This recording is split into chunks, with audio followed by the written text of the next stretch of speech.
యెహోవా నన్ను బాధించువారు ఎంతో విస్తరించి ఉన్నారు, నా మీదికి లేచువారు అనేకులు. దేవునికి స్తోత్రం. ఈ 3వ కీర్తన దావీదు గారు రాసిన కీర్తన. గత ఇంచుమించు ఒక 4 వారాల నుంచి 40వ కీర్తన 41వ కీర్తన మనం ధ్యానిస్తున్నాం. ఆ కీర్తన ఏ నేపథ్యంలో రాయబడింది అని అంటే, దావీదు గారి కుమారుడైన అబ్షాలోము దావీదును తరుగుతున్నప్పుడు వ్రాసిన కీర్తన. అయితే 40వ కీర్తన 41వ కీర్తన దావీదు రాజగృహంలో ఉన్నప్పుడు, అంటే తన ఇంట్లో తను ఉన్నప్పుడు రాసిన కీర్తన 40వ కీర్తన 41వ కీర్తన. కానీ 3వ కీర్తన అలాంటిది కాదు. దావీదును అబ్షాలోము తరుముతున్నప్పుడు ఒక రాత్రి దగ్గర దావీదు తన ఇంటిని విడిచిపెట్టి యెరికో అరణ్యంలో నుండి, యూదా అరణ్యంలో నుండి నడిచిపోతున్నప్పుడు వ్రాసిన కీర్తన 3వ కీర్తన. అయితే రాత్రంతా నడిచి ఒక దగ్గరికి వెళ్ళి మహనయీము, యోర్దాను నది దగ్గర మహనయీము అనే స్థలంలో వారు దండు దిగి అక్కడ కూర్చున్న తరువాత అందరూ నిద్రపోతున్నారు కానీ ప్రయాణం చేసి దావీదు మాత్రం నిద్ర పట్టట్లేదు. ఎందుకు అంటే దేవుని కోసం ఆలోచిస్తా ఈ 1వ వచనం రాశాడు. ఏమని? యెహోవా నన్ను బాధించు వారు ఎంతో విస్తరించి ఉన్నారు. దేశంలో ఉన్న కుర్రోళ్ళందరూ దావీదు గారి వశం లేదు, అబ్షాలోము వశం అయిపోయారు. ముసలోళ్ళు, ఇబ్బందుల్లో ఉన్నవాళ్ళు, అప్పుల్లో ఉన్నవాళ్ళు, వీళ్ళు మాత్రం 600 దావీదు గారితో పాటు వచ్చారు. ముసలోళ్ళు వాళ్ళు ఏమాత్రం యుద్ధం చేస్తారు? యుద్ధం చేసే వాళ్ళు ఏం కాదండి. కుర్రోళ్ళు అయితే దెబ్బలాడతారు, బాగానే ఉంటుంది. ఈ 600 మందిని తీసుకెళ్లి దేవుడి దగ్గర ప్రార్థన చేసి చెప్తున్నాడు దావీదు గారు. అయితే ఈ కీర్తనను ఏమంటారు అని అంటే మిజ్జుమీరు కీర్తన. మిజ్జుమీరు కత్తిరించడం, ముళ్ళు కత్తిరించడం. ఒక చెట్టు ఉందనుకోండి, గులాబీ చెట్టు ఉందనుకో, అది పూలు పోస్తున్నప్పుడు దాన్ని కత్తిరిస్తారు ఎండిపోయిన తర్వాత, లేదంటే అది 3గా మిగిలిపోద్ది. ఆ కత్తిరించిన తరువాత మరలా చిగురులు వచ్చి అది చిగురు పెడుతుంది. మనిషి జీవితంలో కూడా కొన్ని ముళ్ళు ఉంటాయి. కొన్ని ముళ్ళు ఉంటాయి. ఏంటి ఆ ముళ్ళు? అబద్ధాలు చెప్పటం, లేకపోతే ఇంకో రకంగా ఏదో చేయటం, ఒకరి మీద అసూయపడడం, కోపం రావడం. ఈ ముళ్ళన్నీ పోవాలి అని అంటే దేవుడు అరణ్యంలోనికి తీసుకెళ్తాడు. అరణ్యంలోనికి తీసుకెళ్ళి అక్కడ కొన్ని కష్టాలు వచ్చిన తర్వాత, శ్రమలు వచ్చిన తర్వాత ఆ ముళ్ళు ఒక్కోటి కోపం ఇంక రాదు, అబద్ధం చెప్పలేం, అసూయ ఉండదు. ఎందుకంటే ఆయన పరిస్థితే బాగోదు.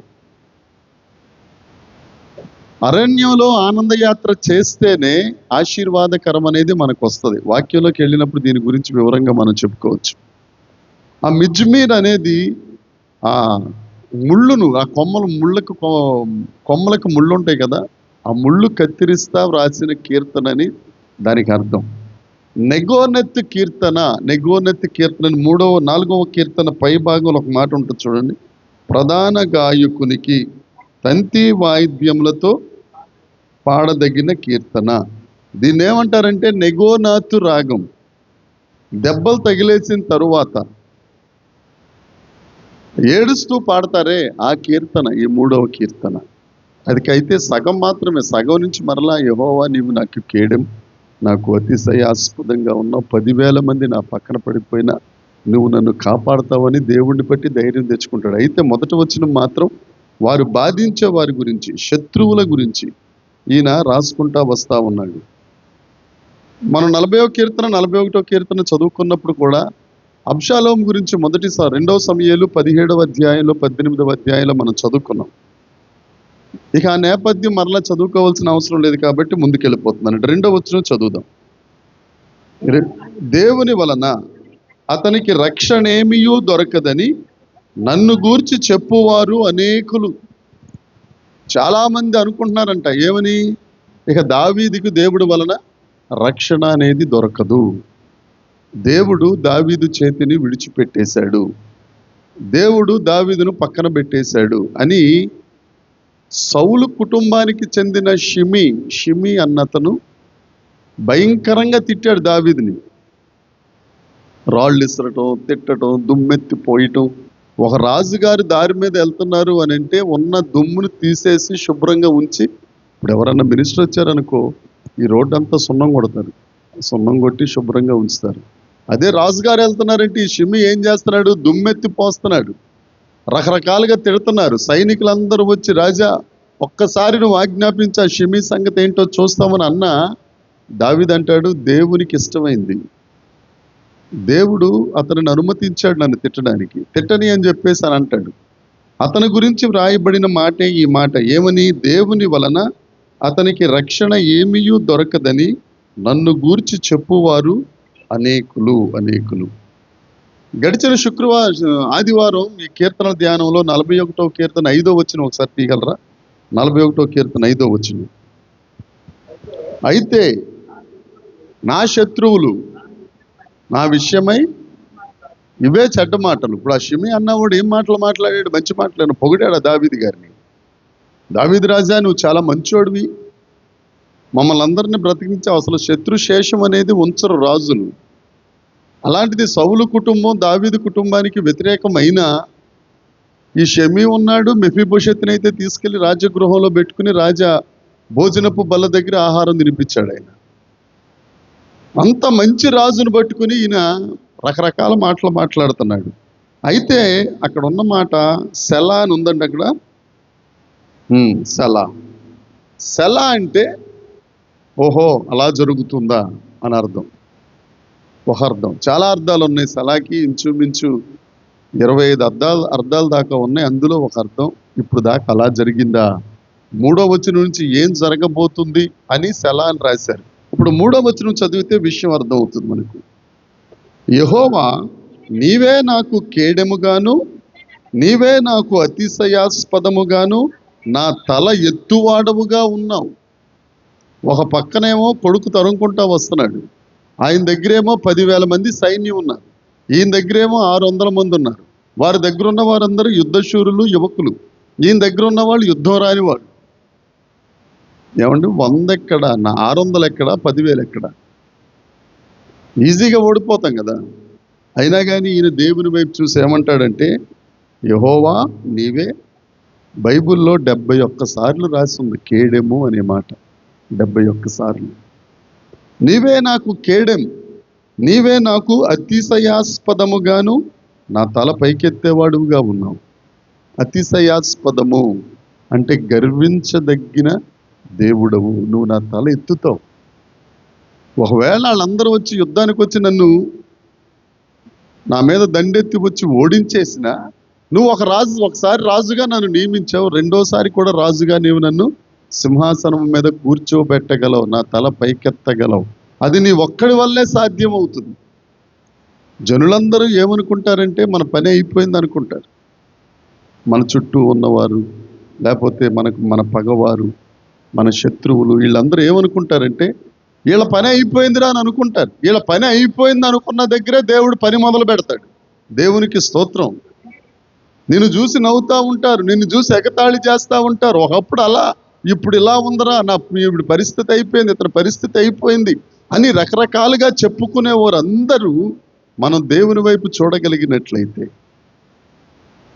ఎవరైతే మనల్ని ఏలెత్తి చూపించి వీరి పని అయిపోయిందిరా ఇంక వీళ్ళు ఎగడరా అని అన్నారు, వాళ్ళ ముందే మన తల ఎత్తువాడు మన దేవుడు.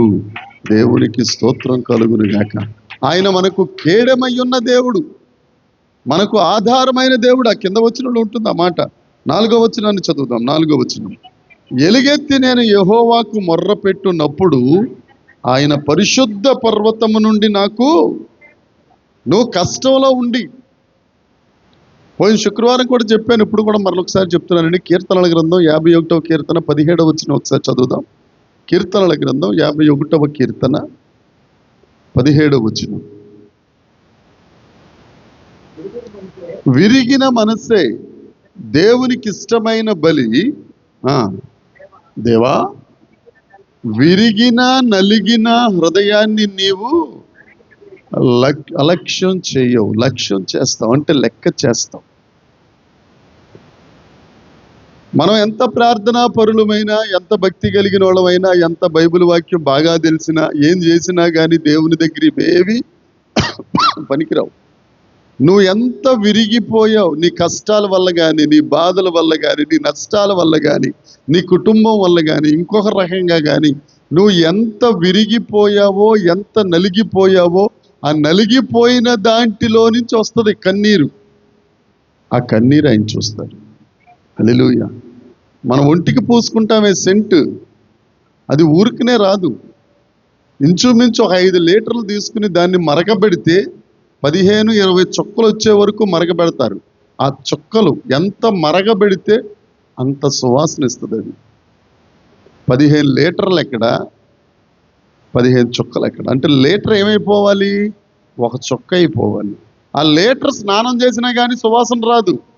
ఈ చుక్క వేసుకుంటే చాలు, చాకలి వాడు ఉతికేసి ఇస్త్రీ చేసేసిన ఈ వాసన, ఈ స్మెల్ అనేకులకు సువాసనగా ఉంటుంది. ఏం సెట్ కొట్టావు, ఎక్కడ కొన్నావు? అర్థమవుతుందండి. ఎంత నలిగితే అంత విలువ. అమెరికా మ్యూజియంలో ఒక చెక్క ఉందంట. చెక్క అంటే తెలుసు కదండి, చెక్క. అది రకరకాల రంగులతో ఉంటుందంట. ఆ చెక్క రంగులు వేసిన రంగులు కాదు, స్వతహాగా వచ్చిన రంగులు. ఎలా వచ్చినాయి దానికి? అది ఒక ఓడకు తయారు చేయటానికి ఉపయోగించిన చెక్క. మొత్తానికి ఆ ఓడ మునిగిపోవటమో లేకపోతే పగిలిపోవటం ఏదో అయ్యి ఆ సముద్రం అలలకి దెబ్బలు తిని తిని తిని తిని తిని ఎన్ని సంవత్సరాలు, 150 సంవత్సరాలు నీళ్ళల్లో ఉండి ఉండి ఒడ్డుకు కొచ్చుకొచ్చింది. అది చాలా విచిత్రంగా ఉంటుందట. అమెరికా వాళ్ళు దాన్ని మ్యూజియంలో పెట్టుకుని జాగ్రత్తగా చూస్తూ ఉంటారు. మామూలు చెక్క అయితే చూస్తామా ఏమండి, పట్టించుకుంటాం అసలు? 150 సంవత్సరాలు అది నీళ్ళల్లో ఉండొచ్చింది కాబట్టి ఆ రకరకాల దెబ్బలు, ఎన్ని బాధలు పడిందో సముద్రంలో ఉండిపోయి పాపం. ఎవరో కనపడరు దానికి చూద్దామన్నా. ఒకవేళ అది మనమే అనుకోండి, ఆ నీళ్ళలో ఎవరు కనపడతారు? మనుషులు ధైర్యం చెప్పేవాళ్ళు ఎవరుంటారు? 150 సంవత్సరాలు ఆ నీటి దెబ్బకి తగిలి తగిలి తగిలి తగిలి మొత్తానికి దానికి ఒక స్వరూపం వచ్చేసింది. వచ్చే ఆ మ్యూజియంలో ఉంటే వెళ్ళి అందరూ దాన్ని పట్టుకుని ఎంత బాగున్నావు అని అంటారా, అనరా? నువ్వు ఎంత శ్రమలు అనుభవిస్తావో, నువ్వు ఎంత దుఃఖం అనుభవిస్తావో, నువ్వు ఎంత ఏడుపు అనుభవిస్తావో, ఇక్కడ ఈ 4వ వచనంలో ఉన్న మాట అదే. ఎలుగెత్తి నేను యెహోవాకు, ఎలుగెత్తి అంటే నోట్లో చేసుకోవడం, ప్రభువా నాయన స్తోత్రం. అది కాదు, తండ్రి నీకు స్తోత్రం, నా బాధ చూడు ప్రభువా. ఫస్ట్ పాట అమ్మ పాడిన పాట అదే. ఏం పాట పాడావమ్మా? దయ చూపవా అని పాడావు కదా. ఆ దయ చూపించే దేవుడి దగ్గర, ప్రభువా నా పట్ల దయ చూపించవా, నన్ను దాటిపోతావా అని దేవుడి దగ్గర ఆర్తనాదం చేస్తే నిన్ను దాటిపోయే దేవుడు కాదు మన దేవుడు. దేవునికి స్తోత్రం. ఆ గుడ్డివాడు ఆ రోడ్డు పక్క నుండి, ఏం పేరు ఆయన పేరు? భర్తిమయి. ఆ రోడ్డు పక్క నుండి ఏడుస్తా ఉన్నాడు, దావీదు కుమారుడా నన్ను కరుణించు, దావీదు కుమారుడా నన్ను కరుణించు అంటే దాటిపోయాడు ఆయన్ని. మనమైతే పక్కన గుడ్డోడు మనమేం పట్టించుకుంటాం? సువార్త చెప్తే మాత్రం, కరపత్రిక ఇస్తే కళ్ళు లేనోడు ఏం చూస్తాడు అని అంటాం. కానీ యేసుప్రభు అలాంటి వాడు కాదు. ఆయనకి కావలసిన వాళ్ళు అలాంటి వాడు. ఆయన నలిగిన రెల్లును విరువడు అని వాక్యం చెప్తుంది. మనం ఎంత నలుగుతామో దేవుడు అంతా ఆదరిస్తాడు. ఇప్పుడు ఈ పిల్లుంది, గొక్కపెట్టి ఏడుస్తా ఏడుస్తా ఏడుస్తా ఉందనుకోండి, ఏం చేస్తాం? తీసి ఎత్తుకుంటాం. ఆ ఎత్తుకున్నదల్లా మెళ్ళ మీద ఎత్తుకుంటాం, అడి తిప్పుతాం ఇడి తిప్పుతాం, నవ్వే వరకు మనం ఆడిస్తాం. అవునా కదా? దేవుడు కూడా అంతే. మనం ఏడుస్తూ ఉంటే దేవుడు దాటిపోడు, ఎత్తుకుంటాడు, ఓదారుస్తాడు, ఆదరిస్తాడు. భూమి ఆకాశములు పట్టజాలని దేవుడు ఆ సింహాసనం మీద ఉండి మనం ఎత్తుకుంటే మనకి మనుషులందరూ ఎలా కనపడతారు? చిన్న చిన్న చిన్న చిన్న చిన్న చిన్న చిన్న సూక్ష్మజీవులా కనపడతారు. కాబట్టి దేవుడు చెప్తున్నాడు, దావీదు అంటున్నాడు, ఎలుగెత్తి నేను యెహోవాకు మొర్రపెట్టుచున్నాను. ఆయన తన 5వ వచనం, యెహోవా నాకు ఆధారము కావున నేను పండుకోవటం అంటే యాపిల్స్కే కొనుక్కోవడమా? పండుకొని అని ఉంది కదా, నిద్రపోవడం. 4వ కీర్తన ఆఖరి వచనం ఒకసారి చదువుదామండి. కీర్తన 4వ కీర్తన ఆఖరి వచనం, యెహోవా నేను నెమ్మదితో పండుకొని నిద్రపోవుదును, నేను ఒంటరిగా ఉన్నా కానీ ప్రభువా దేవునికి స్తోత్రం. చప్పట్లు కొట్టి ఆ యేసయ్యకు మహిమ చెల్లిద్దాం. నేను ఒంటరిగా ఉన్నా ప్రభువా, నీవే నన్ను సురక్షితముగా నివసింపజేస్తావు. మీలో ఒంటరి అయిన వాడు 1000 మంది అయిపోతారు. దేవునికి స్తోత్రం. నువ్వు ఒక్కడవే ఉన్నానని అనుకుంటావు, కానీ నీ చుట్టూ 1000 మంది ఉంటారు. దేవునికి మహిమ. ఎవరెవరు? దేవుని సేన, పరలోకపు సేన, ఆ దూతలు, సరివుపులు మన చుట్టూ ఉంటారు. కాకపోతే మన దృష్టి దేవుడి మీద ఉండాలి. కష్టం వచ్చిందంటే మనం ఎవరిని చూస్తాం? దేవునికి ప్రార్థన చేస్తామా? అయ్యగారు మాకు కష్టం వచ్చింది అని భర్తకు ఫోన్ చేస్తాం. ఆయన ఏం చేస్తాడు? వచ్చి ఎవ్వరు ఏం చేయలేరు. దేవుడు ఒక్కడే ఏదైనా చేయగలడు. దేవునికి స్తోత్రం. ఆయనకు అసాధ్యమైనది ఏదియూ లేదు. భక్తుడు ప్రార్థన చేసి యుద్ధం అవ్వలేదు, సూర్యుడా నువ్వు అక్కడ ఆగిపో అంటే దేవుడు ఏం చేశాడు? ఆపేశాడు. ఏమైనా చేస్తాడు దేవుడు. దేవుడికి స్తోత్రం. భక్తుడు ఒక ఓడలో వెళ్ళిపోతా, తండ్రి నైనా నన్ను రక్షించు అంటే రక్షించడానికి చేపలు వచ్చి మింగిన తర్వాత ఊరుకుంటాడు చేపలు. ఇప్పుడు మనం అన్నం ముద్ద తినేసాం, అరక్కుండా లోపల ఆపగలమా దాన్ని? మన కడుపే ఆపుతామా? ఆపలేము. ఎవరు ఆపగలరు? ఇక అంతకంటే అసాధ్యమే ఉంది. ఇంకా ఎర్ర సముద్రం 2 పాయలైపోయి, గోడలైపోయి, నీళ్లు వెళ్ళే వరకు చూస్తూ ఉన్నాయి. ఎలా ఉంటుందో చూడండి ఆ ఘోష. ఒక్క చుక్క దేవుని ఆజ్ఞకు మీరి వారి మీద పడిన దాఖలాలు లేవు. దేవునికి స్తోత్రం. అక్కడ అంటాడు భక్తుడు, అందుకని యెహోవా నాకు ఆధారం, కావున నేను పండుకొని నిద్రపోయి హ్యాపీగా మేల్కొంటాను. పండుకోవడం అంటే చచ్చిన స్థితిలోకి వెళ్ళడమే, అంతే కదా. పొద్దున్నే మేల్కోవడానికి దేవుడు కృపరిస్తున్నారు. చాలా మంది నిద్రపోయి అటు నుంచి అటు వెళ్ళిపోయిన వాళ్ళు చాలా మంది ఉన్నారు.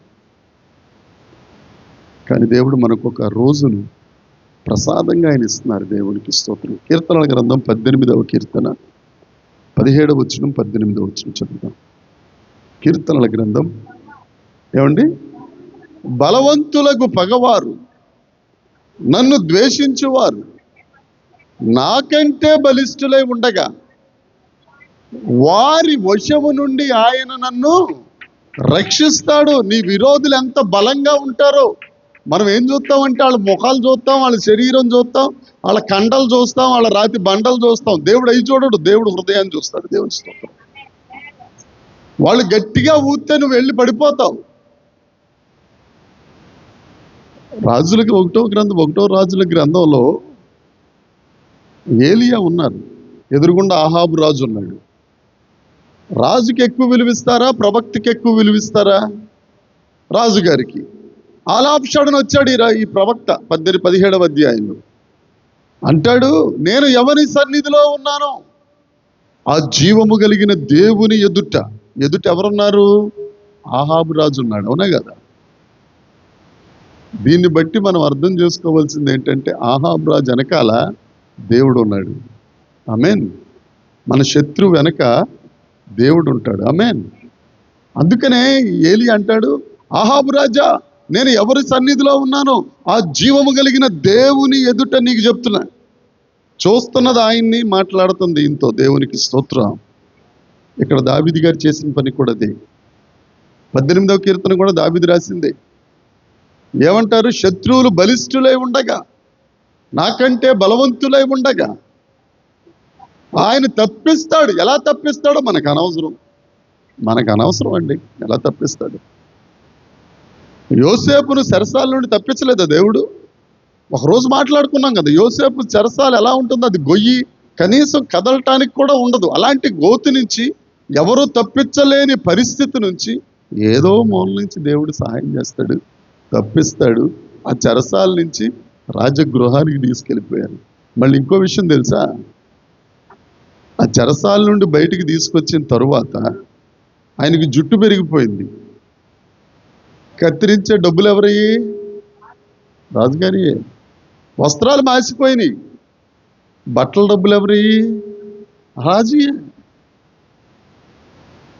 ఒక బానిసకి కావలసిన డబ్బంతా ఆళ్లే పెడతారు. దేవునికి స్తోత్రం. నమ్ము, మన దేవుడు సజీవుడు. దేవునికి స్తోత్రం. ఆయన నీ పక్షాన వ్యాజ్యమాడతాడు, దేవునికి స్తోత్రం. నీ శత్రువు నుంచి తప్పిస్తాడు, దేవునికి స్తోత్రం. వారి ఎదుట నీ తల పైకెత్తి నీకు మహిమనిచ్చి ఆయన మహిమ పొందుతాడు, దేవునికి స్తోత్రం కలుగును గాక. అది మన దేవుని సత్తా, దేవునికి స్తోత్రం. మన దేవుడు ఏకైక దేవుడు. హల్లెలూయా.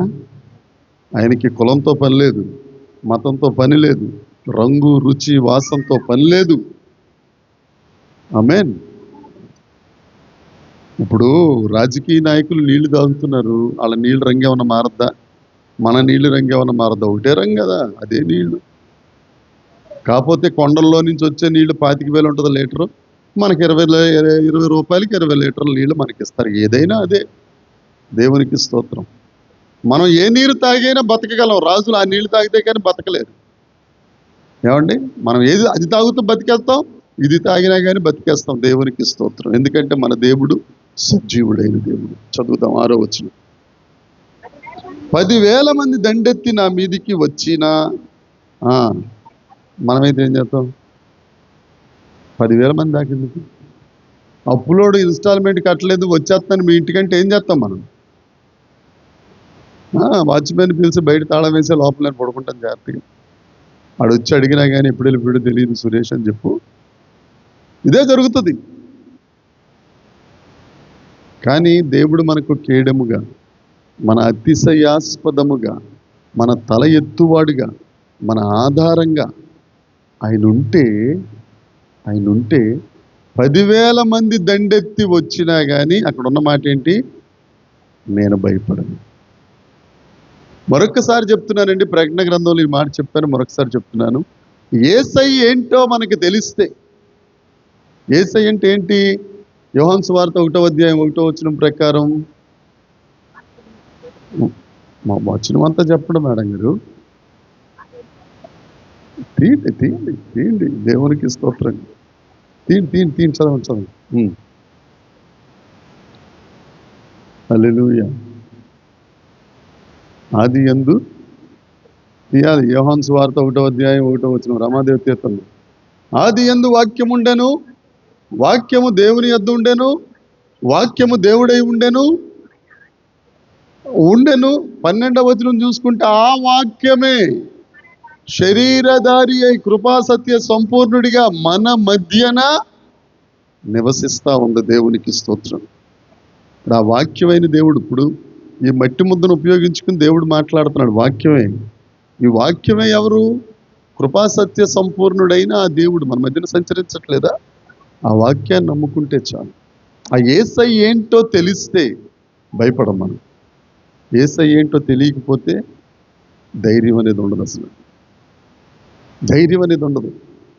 నువ్వు ఎక్కడున్నానండి, ఇప్పుడు లోక సామెత ఏంటి? విందులో కడ చివరను కూర్చున్నా, కడన్నా ఒకటే చివరన్నా ఒకటే కాదు, దానికి అలా పేరు పెట్టారు.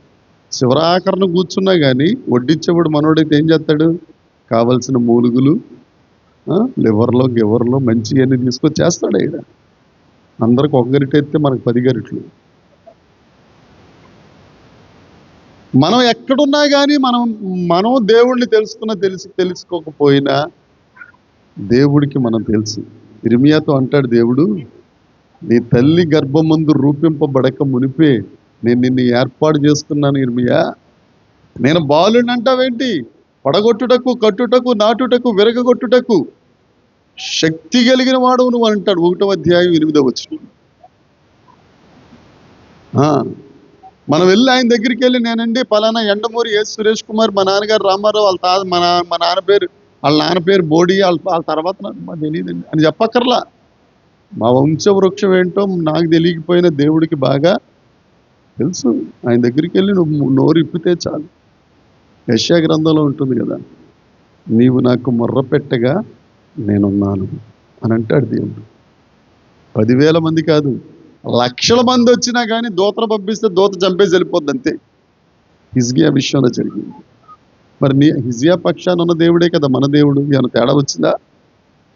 ఏమండి తేడా వచ్చిందా? మారని దేవుడు, మార్పు లేని దేవుడు. హల్లెలూయా. చదువుతామా? 7వ వచనం చదువుదాం. యెహోవా లెమ్ము, నా దేవా నన్ను రక్షింపుము, నా శత్రువులందరినీ ఎక్కడ కొడతాడట? ఎక్కడ కొడతాడట? అదే ఎందుకు ఎంచుకున్నాడు దేవుడు? దవడెముక అంటే ఏంటి? ఇదే కదా. రాలిపోతాయి, పళ్ళు రాలిపోయి విరిగిపోతే ఇక ముందు ఇది చూసుకునే లోపల మనం ఆయన్ని దేవుడు ఏం చేయాలో చేసేస్తాడు.